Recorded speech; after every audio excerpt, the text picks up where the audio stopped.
છોટાઉદેપુરના મોટા વાજપુર ગામે દીપડાનો આતંક જોવા મળ્યો છે। ઘર આંગણે રમી રહેલી માસૂમ બાળકી દીપડાએ ફાડી ખાધી।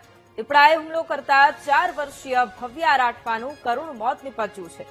ગંભીર ઇજાઓને કારણે બાળકીનું મોત નીપજ્યું છે। ગ્રામજનોએ જાણ કરતા જ વન વિભાગની ટીમ સ્થળે દોડી આવી। વન વિભાગે ગોઠવેલા પાંજરામાં દીપડો પુરાયો છે।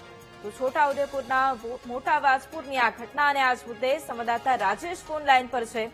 રાજેશ, છોટાઉદેપુરમાં ફરી એક વખત દીપડાનો આતંક જોવા મળ્યો છે, શું જાણકારી?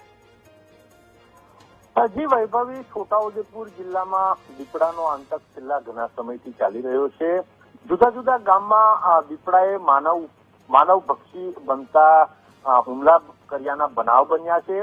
ગત સાંજે 7 વાગ્યાની આજુબાજુ વૈભવા રાઠવા નામની દીકરી જે છે એ ઘરના આંગણામાં જ રમતી હતી। તે વખતે દીપડો અચાનક હુમલો કરીને તેને ઉચકીને ઢસડીને લઈ જતા તેનું કરુણ મોત થયું હતું। જોકે વન વિભાગ તાત્કાલિક પાંજરું પૂરીને દીપડાને પાંજરે પણ પૂરી લેવામાં આવ્યો છે, પરંતુ હકીકત એ છે કે વારંવાર જે માનવો ઉપર હુમલા થાય છે, દીપડાઓ માનવ વસ્તીમાં ઘટી આવીને જે આ જીવલેણ હુમલા કરે છે, તે બાબતે વન વિભાગ સક્રિય બને અને આનો કોઈ યોગ્ય ઉકેલ લાવે એ હાલ જિલ્લાના લોકો માંગ કરી રહ્યા છે। જી વૈભવી, બિલકુલ આભાર રાજેશ તમામ જાણકારી માટે।